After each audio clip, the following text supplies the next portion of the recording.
Vocês querem dar uma olhadinha? Ok.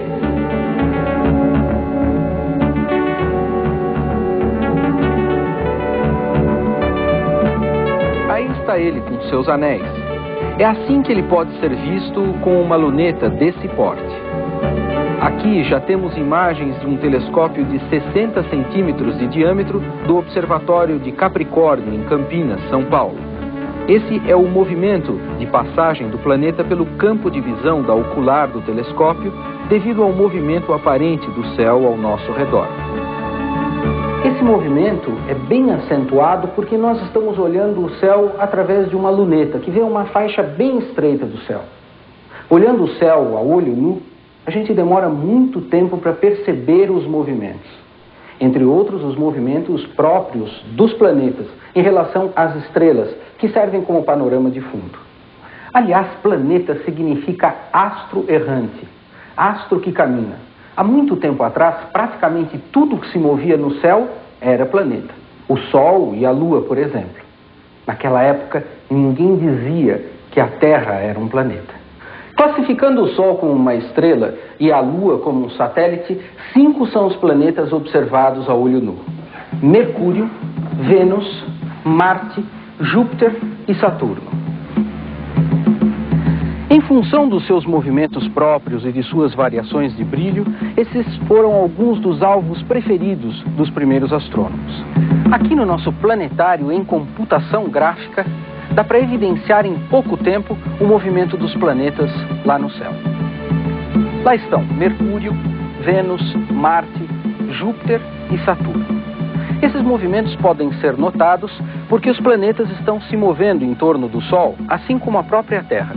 É a composição desses movimentos acelerada que mostra algumas dessas figuras, conhecidas pela sua forma como laçadas planetárias.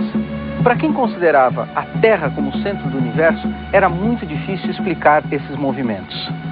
É que eles não levavam em conta os movimentos da Terra e, com isso, o ponto de referência ficava deslocado. Mesmo assim, com cálculos trabalhosos, era possível estabelecer conexões entre esses movimentos, que eles faziam parte do mesmo sistema.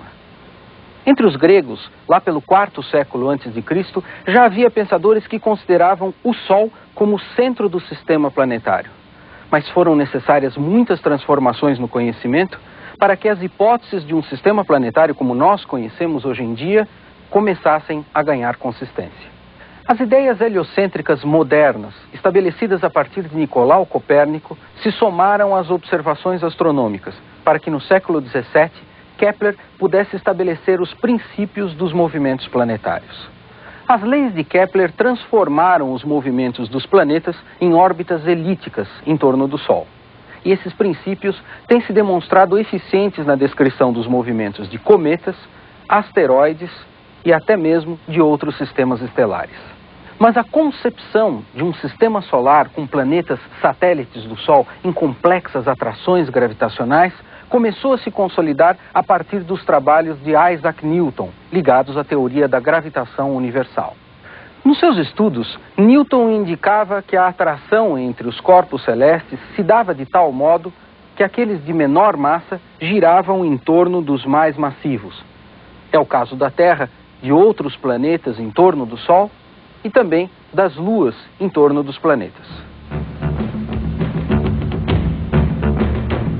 O Sol representa aproximadamente 99,8% da massa do Sistema Solar.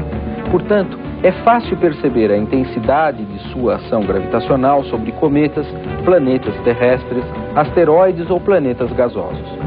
O Sol, na verdade, não está exatamente no centro do sistema, e sim em um dos focos das elipses que representam as órbitas dos planetas. Os 4 mais próximos do Sol são terrestres, ou telúricos. Depois vem o cinturão de asteroides. E os 4 planetas gasosos ou jovianos. E aqui, Plutão.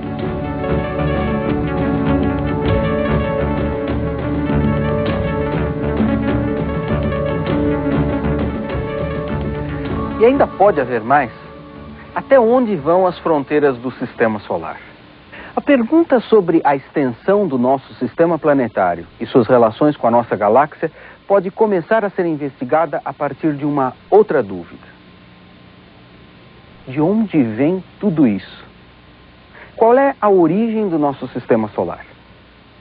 Um gesto do Criador e a luz se fez? Ou o Sol é o próprio Deus? Religiosidade e misticismos à parte, atualmente acredita-se que o sistema solar evoluiu a partir de uma grande nebulosa. Essa hipótese se baseia numa teoria evolucionista. A teoria nebular de Laplace abriu o caminho no final do século XVIII.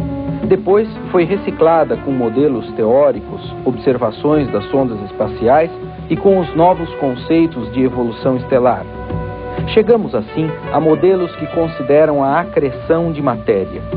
O sistema solar teria evoluído a partir de uma vasta extensão de gás e poeira que foi se contraindo ao longo do tempo. A região central foi aumentando a densidade e temperatura, dando origem a um objeto que depois se tornaria o Sol.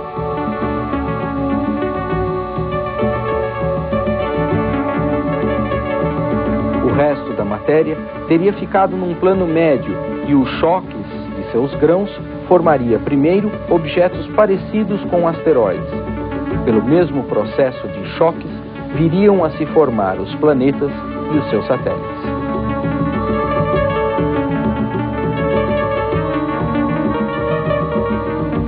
Os fenômenos físicos e a composição química responsável pela formação dos corpos no sistema solar dependeu de duas coisas: a distância em relação ao Sol e dos elementos formadores da nebulosa primitiva. Os mais próximos do Sol se tornaram ricos em elementos resistentes ao calor: ferro, óxidos, silicatos de